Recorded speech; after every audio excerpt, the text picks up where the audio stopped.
Hello guys आज की video में मैं आपको बताऊंगा कि आप अपनी बाइक की क्लच वायर कैसे डाल सकते हैं और इसकी सेटिंग जो है उसके बारे में मुकम्मल तफसील आज मैं आपको बताऊंगा कि अगर आपकी बाइक की क्लच वायर टूट जाती है तो आप अपनी बाइक की क्लच वायर कैसे डाल सकते हैं। तो जो दोस्त इस वीडियो पे नए हैं प्लीज़ वो मेरे चैनल को सब्सक्राइब करें ताकि मज़ीद इस तरह की वीडियो आप तक पहुंचती रहे। तो चलते हैं वीडियो की तरफ। तो दोस्तों क्लच वायर नहीं डालने से पहले आपने ये काम लाजमी करना है कि साफ़ आयल जो आपने वो केबल के अंदर लाजमी डालना है या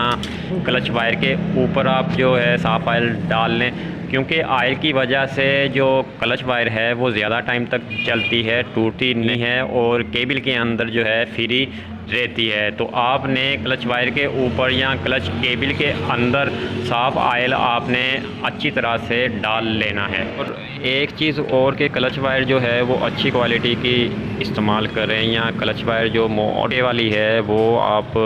डालें ताकि वो ज़्यादा टाइम तक चलें। तो क्लच वायर डालने के बाद आपने क्लच वायर के नक्के को क्लच लीवर के अंदर इस तरह से आपने इसको अंदर डाल लेना है और कोशिश करें कि नक्का जो है वो अच्छी तरह से क्लच लीवर के अंदर जो सीधा है वो बैठ जाए, ताकि वो अगर सही नहीं बैठेगा तो वो नक्का टूटने का भी डर होता है या क्लच लीवर टूटने का भी डर होता है। तो क्लच वायर को डालने के बाद आपने ये जो सेटिंग है इसको आपने ज़ीरो के ऊपर कर देना है। बिल्कुल जो है नेट आपने फुल ऊपर वाली साइड पे आपने कर देने हैं। और ये इसका जो छोटा नेट है क्लच वायर का जो नक्के के लिए ये होता है या इसको लोग बहुत सारे नामों से जानते हैं, तो आपने ये वाला जो नेट है वो इस क्लच लिफ्टर को जहाँ तक आपके हाथ से जाए ऐसे वहाँ तक आपने उस खांचे के सामने इस तरह से आपने रख कर जो है इसको आपने टाइट कर लेना है।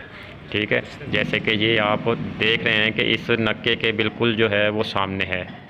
नक्के के सामने आपने रख कर इसको प्लास की मदद से जो नेट है वो आपने अच्छी तरह से फुल टाइट कर लेना है, ताकि अगर ये नेट लूज़ होगा तो ये जो क्लच सेटिंग है आपकी वो बार बार जो है लूज़ होगी और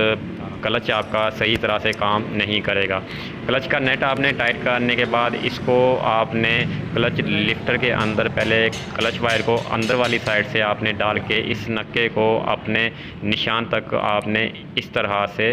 बिठा देना है। जैसे कि आप ये देख रहे हैं कि ये देखें अब ये आप अपने खांचे के अंदर अच्छी तरह से बैठ गया है। आपने जब फिर क्लच को आपने चेक करना है, क्लच को चेक करने के बाद ये नेट को फिर आपने प्लास की मदद से जो है वो फुल टाइट करना है, ताकि ये बिल्कुल जो नक्का है ये नेट है ये अपनी जगह से नीचे नहीं जाए या क्लच जो है बार बार इसका लूज़ ना हो। उसके बाद आपने क्लच वायर को, अगर आपके पास कटर है तो आप क्लच वायर को काट लें। अगर आप कहीं बाहर हैं या आपके पास कटर जो है वो नहीं है तो